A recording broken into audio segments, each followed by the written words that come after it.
And you see where Yemen is, interestingly enough. Now, you can imagine all the oil that has to pass through this area to get through, which is what makes that particular place so important, right? 4.8 million barrels of oil passing through this narrow passageway just about every day. And now we're told the real reason for the war in Yemen is a religious conflict between Shia Houthis and the Sunnis, or the Saudis, or some other part, when in actuality, it's all about the oil. Here is our correspondent, Michelle Greenstein, with more.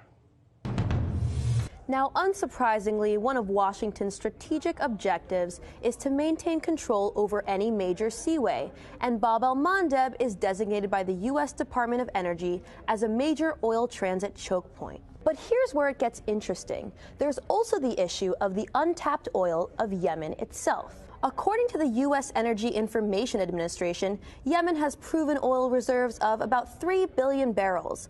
A U.S. geological survey from 2002 assesses that when undiscovered potential is added to known reserves, the total petroleum resource endowment for Yemen rises to 9.8 billion barrels of oil equivalent. But the petroleum that Yemen sits on has yet to be fully explored. For this reason, there may be more at stake under Yemen than we previously thought. Take a look at the CIA report from 1988.